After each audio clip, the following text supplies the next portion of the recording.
भारत माता की। भारत माता की।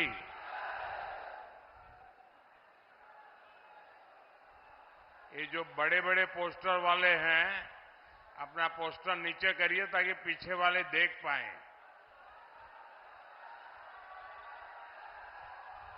अब पोस्टर मुझे दिखा के क्या करोगे? मैं कांग्रेस वाला थोड़ा हूं।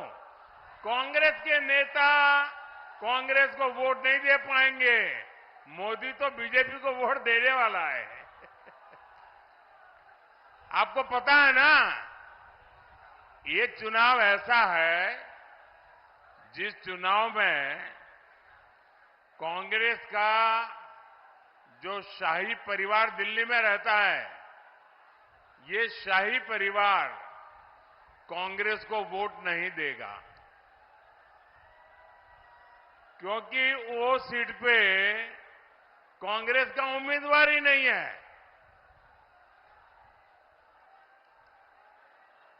बोलिए भारत माता की।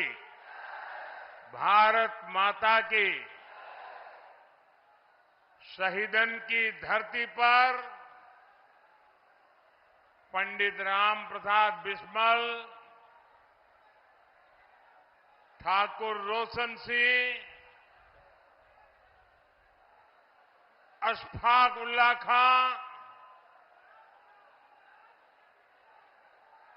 कऊ का शत शत नमन।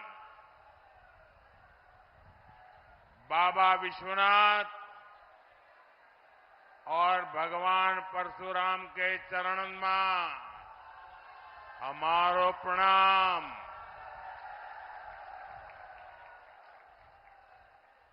मैं क्रांतिकारियों की जननी शाहजहांपुर की धरती को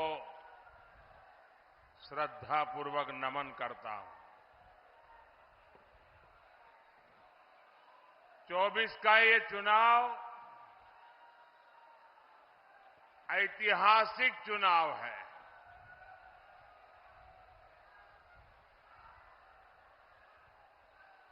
देखिए भैया, एक बात बताऊं आपको। एक बात बताऊं। एक बात बताऊं आपको। सुनोगे आप लोग? सुनोगे? देखिए, ये मैदान छोटा पड़ गया है।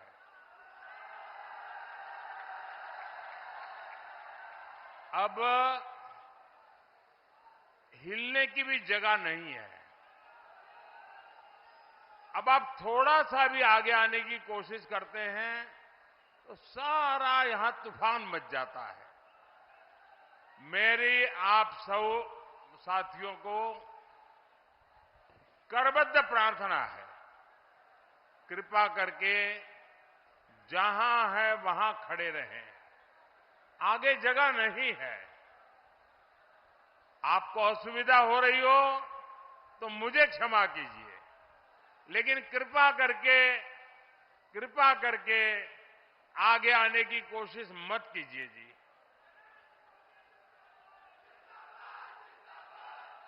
भारत माता की। भारत माता की। साथियों, ये चुनाव सामान्य नहीं है। ये चुनाव कौन एमपी बने, कौन एमपी न बने, किसकी सरकार बने, किसकी सरकार न बने, कौन जीते, कौन हारे, इतने मात्र के लिए ये चुनाव नहीं है। ये चुनाव आपका एक एक वोट सशक्त भारत को, उस संकल्प को मजबूती देने की गारंटी है। और ये मोदी की गारंटी से भी ज्यादा आपके वोट की गारंटी है।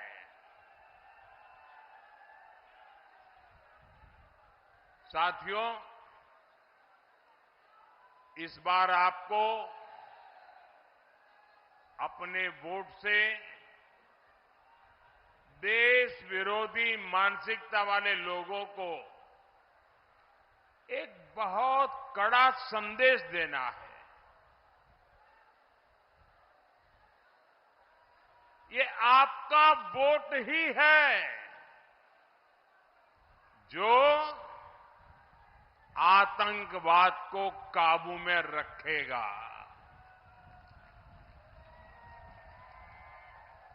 या तो नीचे कर दीजिए, एकदम नीचे कर दीजिए।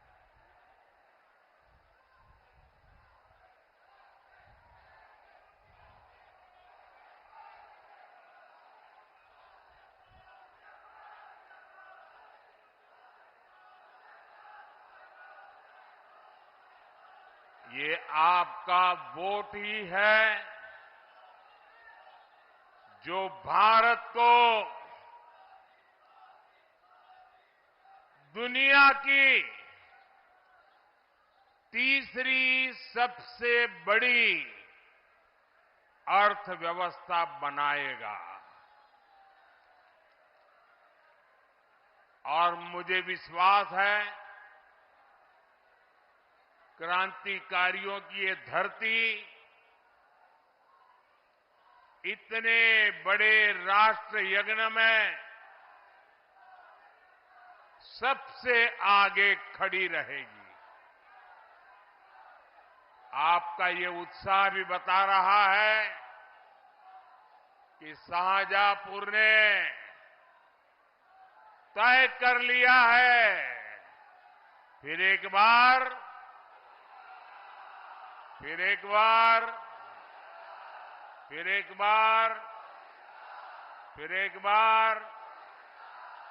साथियों, शाहजहांपुर और ये पूरा क्षेत्र आज बीजेपी के विकास का गवाह बन रहा है। ये वही क्षेत्र है जो योगी जी की सरकार बनने से पहले, योगी जी के आने से पहले समाजवादी सब कुछ ठप परियोजना का सबसे बड़ा शिकार था। यहां का सड़क इंफ्रास्ट्रक्चर ठप था, बिजली व्यवस्था ठप थी, स्वास्थ्य सेवाएं ठप थी, कानून व्यवस्था ठप थी। भाइयों और बहनों, जब से योगी जी आए और उनकी ये पूरी टीम जी जान से काम में जुट गई, समाजवादी सब कुछ ठप परियोजना बंद हुई और विकास की गाड़ी तेजी से दौड़ना शुरू हुई। पहले जहां सलामत सड़कें नहीं थी, अब वहां एक्सप्रेस वे गुजर रहे हैं। आधुनिक गंगा एक्सप्रेस वे की नींव यहीं शाहजहांपुर से ही रखी गई थी। ये सौभाग्य भी आप सबने मुझे दिया था। Shahjahanpur bypass, Shahjahanpur Pilibhit national highway और सीतापुर लखनऊ हाईवे का बड़ा लाभ भी यहां के लोगों को मिलेगा। इस विकास ने लखनऊ और दिल्ली की दूरी तो कम की ही है, इससे ये क्षेत्र डिफेंस कॉरिडोर से भी जुड़ेगा। यहां जरी जरदोजी जैसे जिन कामों को हमारी सरकार one district one product ODOP योजना के तहत आगे बढ़ा रही है, उसके कारीगरों को भी इसका बहुत बड़ा लाभ मिलेगा। इससे क्षेत्र के किसानों की किस्मत भी बदलेगी। योगी जी की सरकार में गन्ने का भुगतान तो समय से होता ही है। गन्ना किसानों के लिए एथेनॉल के 2 प्लांट भी यहां लगाए गए हैं। आप मुझे बताइए, 2 लड़कों की जोड़ी, 2 लड़कों की जोड़ी जो खुद कई बार फ्लॉप हो चुकी है, आप उनसे विकास की कोई उम्मीद कर सकते हैं क्या? कर सकते हैं क्या? कर सकते हैं क्या? साथियों, हमारी सरकार के लिए युवा, गरीब और महिला और हमारा अन्नदाता, ये हमारी पहली प्राथमिकता है। हमने 4 करोड़ गरीबों को पीएम आवास दिए हैं, तो इनमें अधिकांश महिलाओं के नाम पर बनवाए गए हैं। शौचालय, उज्ज्वला योजना और जल जीवन मिशन से हमारी बहनों की ये जीवन से मुश्किलें कम करने के लिए ये आपका भाई दिन रात काम कर रहा है। शाहजहांपुर ने तो जल जीवन मिशन के तहत हर घर जल पहुंचाने के काम में पूरी यूपी में आपने तो टॉप कर दिया है। अब अगले 5 वर्षों में हम 3 करोड़ महिलाओं को 3 करोड़ महिलाओं को लखपति दीदी बनाएंगे।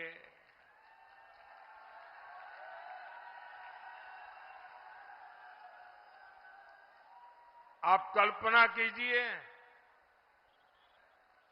गांवों में जब 3 करोड़ लखपति दीदी होगी तो उस परिवार भी कितना आगे बढ़ेगा, उस गांव की इकोनॉमी कितनी आगे बढ़ेगी।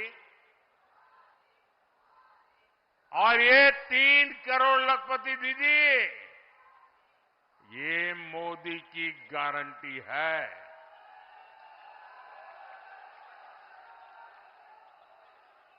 साथियों, मोदी अपने काम का, देश के विकास का लेखा जोखा देकर आपसे आशीर्वाद मांगता है, आपसे वोट मांगता है। लेकिन क्या आपने कभी सपा और कांग्रेस को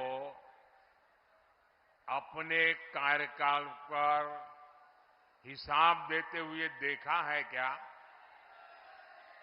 मोदी ने तो मेडिकल कॉलेज भी बनाए हैं।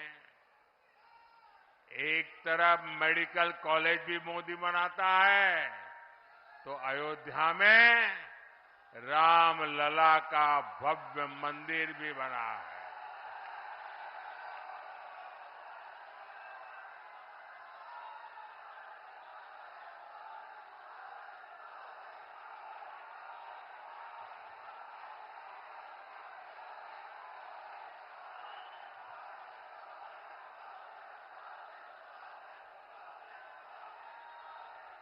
मोदी तो बता सकता है, ये कांग्रेस और सपा वाले क्या बताएंगे?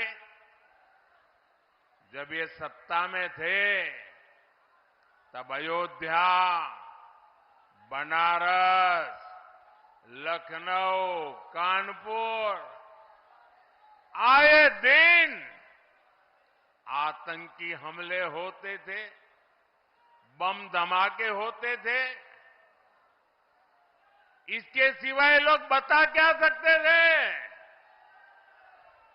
और ऐसे हालत से क्या करते थे? मेरा एक काम है, आप लोग करोगे? जरा हाथ ऊपर करके बताइए, करोगे क्या? करोगे क्या? देखिए, ये जो फर्स्ट टाइम वोटर है ना, जो पहली बार वोट डालने वाले हैं, जिनकी उम्र अभी अभी 18-20 साल की हुई है, ये लोग पहली बार वोट डालने वाले हैं। जब कांग्रेस की सरकार थी तब उनकी उम्र 8 साल 10 साल थी। उस समय क्या होता था उनको कुछ पता नहीं होगा। अब जैसे आपको याद होगा, जो बड़े हैं ना उनको याद होगा, मोदी के आने से पहले आपको रेलवे स्टेशन पर जाओ तो माइक पर से एक सूचना सुनाई देती थी, बस स्टेशन पर जाओ तो माइक पर से एक सूचना सुनाई देती थी, आप अपने अखबार पढ़े तो उस पर एक सूचना सुनाई देती थी, आप टीवी देखें उस पर एक सूचना आती थी। क्या आती थी? अगर आप कहीं पर भी कोई लावारिस चीज देखें तो उसको छूना मत, कोई लावारिस चीज दिखे तो उससे दूर जाना, कहीं कोई लावारिस बैग पड़ी है, कहीं कोई लावारिस टिफिन पड़ा है, कहीं पर कोई लावारिस कुकर पड़ा हुआ है, तो आप दूर रहिए। क्यों?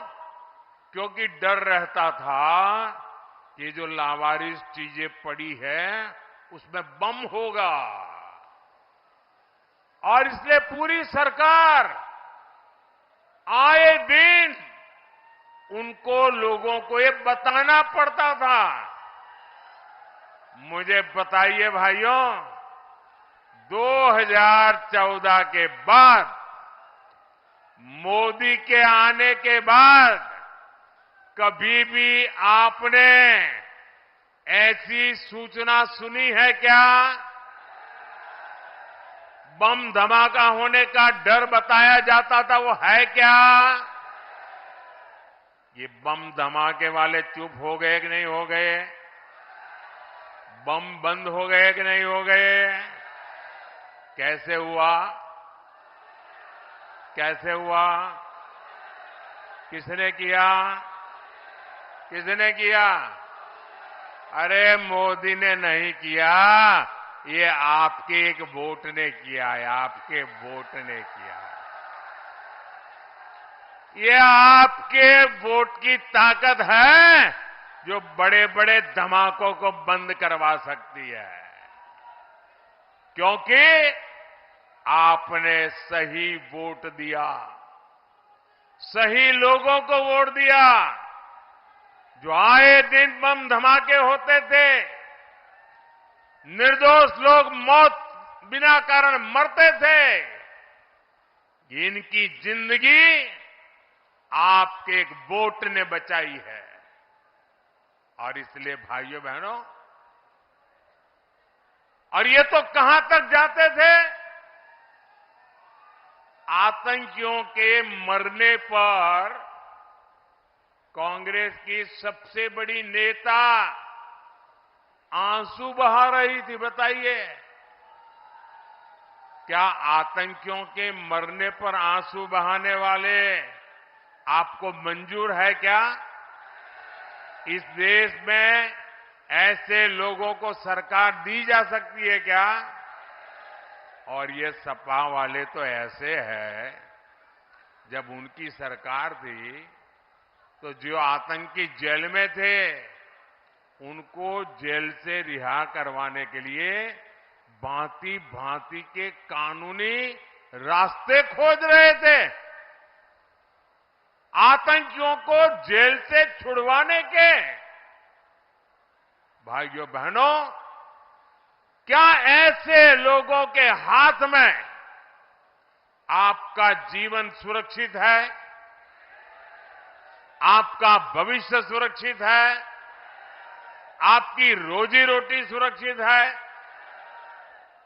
और अभी भी ये सुधरने को तैयार नहीं है।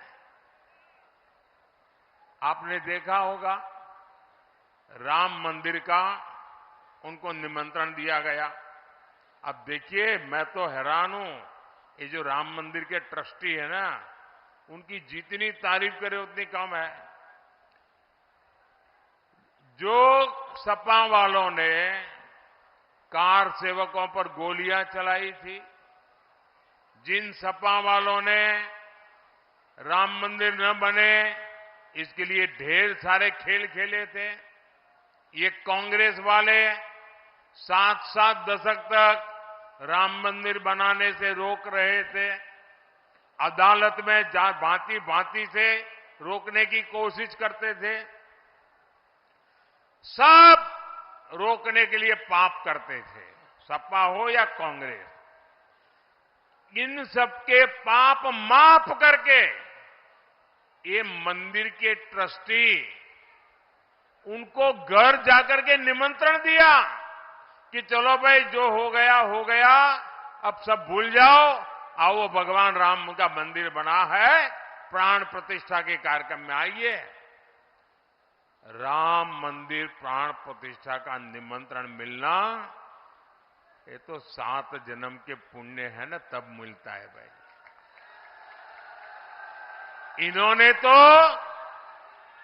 इसको भी ठुकरा दिया। जिन्होंने राम मंदिर के निमंत्रण को ठुकरा दिया, और जब ये अभी रामनवमी आई, पहली बार भव्य मंदिर में रामलला विराजमान थे। टेंट से बाहर निकल के पहली बार वो अपना बर्थडे मना रहे थे।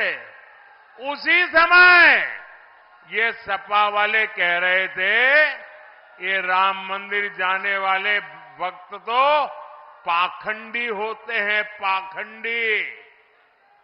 क्या भाइयों बहनों, इस देश में ऐसे लोगों की राजनीति चलनी चाहिए क्या? ऐसे लोग एक वोट के भी हकदार है क्या? क्या हर बूथ में से चुन चुन करके उनको साफ करना चाहिए कि नहीं करना चाहिए? करेंगे? पक्का करेंगे? जरा पूरी ताकत से बताइए, करेंगे? साथियों, कांग्रेस पार्टी की पहचान रही है, इन्हें जब कोई बड़ा कुकृत्य करना होता है तो ये देश और संविधान के नाम पर ऐसे ही हो हल्ला करना शुरू कर देते हैं। चारों तरफ चू चू चू चू चू करना शुरू कर देते हैं। 70 के दशक में ऐसे ही नारे लगाकर कांग्रेस ने देश में आपातकाल लगाया था, देश को जेल खाना बना दिया था, देश के लाखों लोकतंत्र प्रेमी लोगों को जेल के सलाखों में बंद कर दिया था। अखबारों को ताले लगा दिए गए थे, अगर कोई बोले तो जेल जाने का डर लगता था। फिर से इन दिनों एक बार फिर कांग्रेस ने अपनी फ्लॉप फिल्म रिलीज की है। कांग्रेस की फिल्म में 2 डायलॉग है, वो सारे लोग ऊपर से नीचे गुनगुना रहे हैं। 2 डायलॉग गुनगुना रहे हैं। पहला डायलॉग है, मोदी जीत जाएगा तो तानाशाही आ जाएगी। आप इससे सहमत है क्या? सहमत है क्या? फिर भी उनकी फ्लॉप फिल्म चलती रहती है। दूसरा, मोदी जीत जाएगा तो आरक्षण चला जाएगा। ऐसा झूठ चलाते रहते हैं। लेकिन आपने देखा होगा, जैसे ही कांग्रेस की इस फिल्म का ट्रेलर उनके घोषणा पत्र में दिखाई दिया, लोगों ने पढ़कर के निकाला तो ये कांग्रेस का असली चेहरा, कांग्रेस के असली इरादे और पर्दे के पीछे कांग्रेस का हिडन एजेंडा क्या है, देश को उसकी भनक लग गई। देश के कान खड़े हो गए, देश चौंक गया और अब तो एक एक करके इनकी सारी सच्चाई देश के सामने आने लगी है। भाइयों बहनों, कांग्रेस पूरे देश में आरक्षण का कर्नाटका मॉडल लागू करना चाहती है। अब आपको मालूम है एक कर्नाटका मॉडल क्या है? एससी, एसटी, ओबीसी और सामान्य वर्ग के गरीब, ये जरा इस चीज को समझ लीजिए भाई, और घर घर जाके समझाइए एक कर्नाटका मॉडल क्या है। ये कर्नाटका मॉडल बड़ा भयंकर है जी, खतरनाक है। मैं भी ओबीसी हूं, मैं तो डर ही गया। अगर मैं डर गया तो आपका क्या हुआ होगा? इनका कर्नाटका का मॉडल ये है, और कर्नाटका में कांग्रेस की सरकार है, उनका मॉडल है कि ओबीसी को जो वोट कोटा मिला हुआ है, ओबीसी को जो आरक्षण का 27% कोटा मिला हुआ है, संविधान ने दिया हुआ है, भारत की संसद ने दिया हुआ है, बाबा साहब आंबेडकर ने दिया हुआ है, उसी 27% ओबीसी की कोटे में से मुस्लिमों की सभी जातियों को आरक्षण दे दिया गया है। ओबीसी का लूट लिया गया। रातों रात कोई कानूनी प्रक्रिया किए बिना एक कागज पे थप्पा मार करके उन्होंने सभी कर्नाटक के मुसलमानों को, वो कितना ही धनी हो, कितना ही पढ़ा लिखा हो, डॉक्टर हो, वकील हो, इंजीनियर हो, कितना ही उच्च वर्ग का हो, सभी मुसलमानों को एक कागज पे थप्पा मार करके रातों रात उन सबको ओबीसी बना दिया। अब जब ओबीसी बन गए तो वो 27% की जो अनामत ओबीसी की थी उसके हकदार बन गए, और जो ओबीसी समाज के छोटे छोटे लोगों को आरक्षण मिलता था वो सारा का सारा उन्होंने लूट लिया। मुझे बताइए, ऐसा मॉडल आपको मंजूर है? कर्नाटका का ओबीसी को बर्बाद करने वाला मॉडल क्या ये देश स्वीकार कर सकता है? ओबीसी के हक को जाने देंगे? ओबीसी के हक की रक्षा करेंगे कि नहीं करेंगे? उनके आरक्षण की रक्षा करेंगे कि नहीं करेंगे? इतना ही नहीं, जब ये केंद्र सरकार में थे, कांग्रेस वाले मेरे आने से पहले जब केंद्र सरकार में थे तब 2011 में भी इन्होंने पिछड़ों के आरक्षण का हिस्सा कम करके उसे धर्म के आधार पर बांटने के लिए आदेश जारी किया था। कांग्रेस सरकार के उस आदेश पर न्यायालय ने, कोर्ट ने स्टे लगा दिया था। अब फिर से कांग्रेस ने नए तरीके से आरक्षण को लूटने का एक फॉर्मूला निकाला है, प्रोजेक्ट शुरू किया है। कांग्रेस की मंशा संविधान को बदलकर दलितों, पिछड़ों के आरक्षण को छीनकर उनके जो खास लोग हैं, जो उनकी वोट बैंक है, वो वोट बैंक को देने के लिए वो खेल खेल रहे हैं। आप मुझे बताइए, ओबीसी आरक्षण में इस डाके पर समाजवादी पार्टी पूरी तरह मौन लगाकर क्यों बैठ गई है? क्या कांग्रेस के साथ रहकर के समाजवादी पार्टी भी पिछड़ों के आरक्षण की विरोधी बन गई है?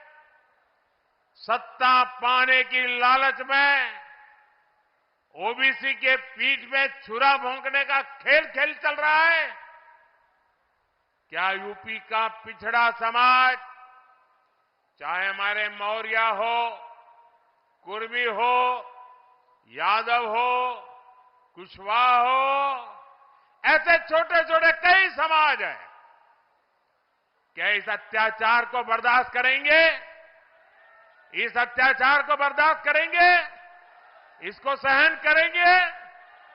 साथियों, हमारे देश में सालों से सामान्य वर्ग में जो गरीब थे, चाहे ब्राह्मण का बेटा हो, बनिए का बेटा हो, क्षत्रिय का बेटा हो, जो गरीब थे,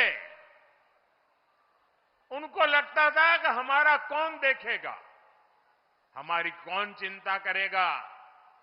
भाइयों बहनों, मैं गरीब मां का बेटा हूं, मैं हर किसी का दर्द समझता हूं, और इसलिए भारतीय जनता पार्टी को आपने सेवा करने का मौका दिया, मुझे आपने प्रधान सेवक के रूप में सेवा करने का मौका दिया, तो मैंने पार्लियामेंट में जो सामान्य वर्ग के लोग हैं, बनिया, ब्राह्मण, राजपूत वगैरह जो सामान्य वर्ग के लोग हैं, उनमें भी गरीबी है। मैंने उन गरीबी की चिंता की और उनके लिए 10% आरक्षण बनाया, और किसी का भी चोरी किए बिना, किसी का भी आरक्षण लूटे बिना, देश में कोई जिंदाबाद मुर्दाबाद के नारे लगाए बिना सबको समझाकर प्रेम से और सबके गले उतरा कि ब्राह्मण का बेटा भी गरीब होता है, बनिए का बेटा भी गरीब होता है, क्षत्रिय का बेटा भी गरीब होता है। और मैंने एक भी तनाव के बिना एक काम किया, और आज उसका लाभ मेरे इन गरीब परिवारों को मिल रहा है। जबकि कांग्रेस और Samajwadi party SC, ST, OBC का अधिकार छीनकर अपने वोट बैंक को मजबूत बनाने के लिए धर्म के आधार पर आरक्षण देना चाहते हैं। साथियों, इन दिनों कांग्रेस के साझेदे के एक और इरादे ने पूरे देश भर में हड़कंप मचा दिया है। ये कह रहे हैं कि कांग्रेस हर देशवासी की संपत्ति की एक्सरे जांच करवाएगी। आपकी भी एक्सरे जांच होगी, आपके घर की एक्सरे जांच होगी, आपकी अलमारी की एक्सरे जांच होगी, आपका बैंक में लॉकर हो तो उसकी एक्सरे जांच होगी, और आपके पास कितने पैसे हैं, क्या कमाया है, कितना सोना है, कितने गहने हैं, माताओं बहनों का मंगलसूत्र कितने सोने का है, ये सारी जानकारी बोले हम इकट्ठी करेंगे। आपने जो गाड़ी कमाई से इकट्ठा किया है वो कहते एक्सरे करके ले लिया जाएगा, और जिनके पास नहीं है उनमें बांटा जाएगा।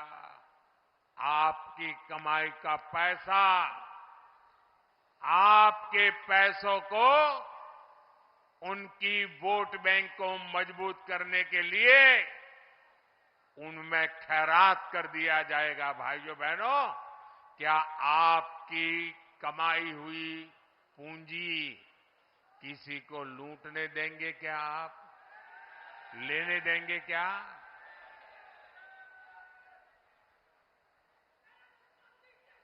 भाइयों बहनों, ये कहते हैं, खुलेआम कहते हैं, इस देश पर संसाधनों पर किसका पहला अधिकार है, उसको दे देंगे।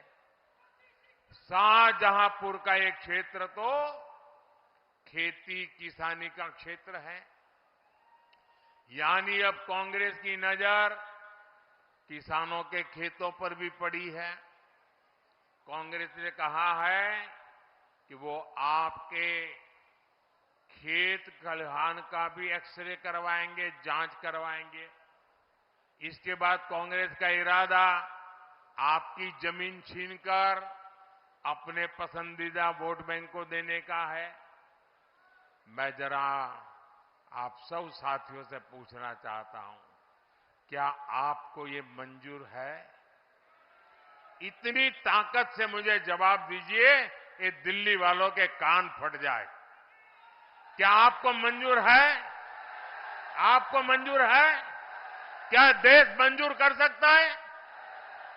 इतना ही नहीं, कांग्रेस एक और साजिश देश के किसानों के खिलाफ कर रही है। आज देश के ज्यादातर किसानों के पास उनके पुरखों की जमीन है। 3-3, 4-4 पीढ़ी से खेत में काम करते हैं। वही जमीन है ना कोई आपके पास? कोई खरीदने गए हैं क्या? आपके पुरखों की है ना।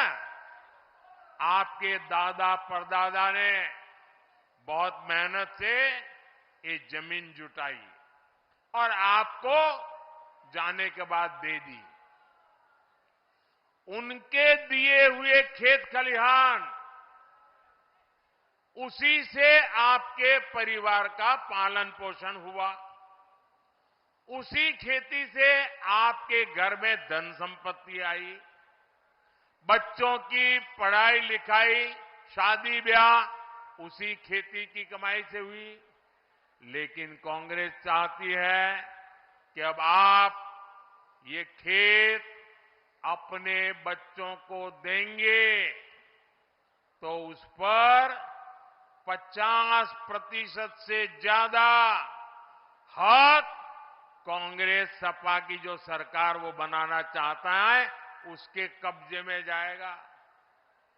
कांग्रेस आपकी जमीन, आपका घर और जो कुछ भी पुरखों का दिया आपके पास है वो सब छीन कर ले जाएगी ताकि उसके वोट बैंक को खुश करने के लिए बांटा जा सके। और कांग्रेस की साजिश में समाजवादी पार्टी बराबर की भागीदार है। दो शाहजादों के फिर से साथ आने का सबसे बड़ा आधार तुष्टीकरण की राजनीति है। और इसलिए आज पूरा देश कह रहा है, कांग्रेस की लूट जिंदगी के साथ भी, जिंदगी के बाद भी। साथियों, आपकी कमाई पर पंजा डालने की प्लानिंग करने वाले ये वो लोग हैं जिन्होंने देश में लाखों करोड़ रुपए से ज्यादा के घोटाले किए हैं। ये लोग आपकी संपत्ति का, उसको हड़पने का खेल खेलना चाहते हैं। मोदी उनको साफ साफ बता देना चाहता है, 4 जून के बाद आपके आशीर्वाद से फिर से मोदी जब सरकार बनाएगा, ये भ्रष्टाचारियों का हिसाब होगा, घोटालों की काली कमाई को बाहर निकाला जाएगा। और ये देशवासियों को मोदी की गारंटी है। साथियों, आप शाहजहांपुर से भाई अरुण कुमार सागर और दौरहरा से बहन रेखा वर्मा को जितनी बड़ी जीत देंगे, मोदी की ताकत उतनी ही बढ़ेगी। साथियों, आज जब मैं आपके बीच आया हूं तो हमारे पार्टी के वरिष्ठ नेता, जनप्रिय नेता मानवेंद्र सिंह जी की दुखद अनुपस्थिति हम सबको कष्ट भी देती है। दादरौला में हमें मानवेंद्र सिंह जी के संकल्पों को पूरा करना है। करेंगे, घर घर जाएंगे, भारी मत से जिताएंगे, हर पोलिंग बूथ को जीतेंगे। अच्छा, मेरा एक और काम करेंगे, मेरा एक काम करोगे? पर्सनल काम है, करोगे? घर घर जाना और जाकर के कहना, अपने मोदी जी आए थे, मोदी जी ने आपको प्रणाम कहा है। मेरा प्रणाम पहुंचा देंगे, मेरे प्रणाम पहुंचा देंगे। बोलिए भारत माता की, भारत माता की, भारत माता की। बहुत बहुत धन्यवाद।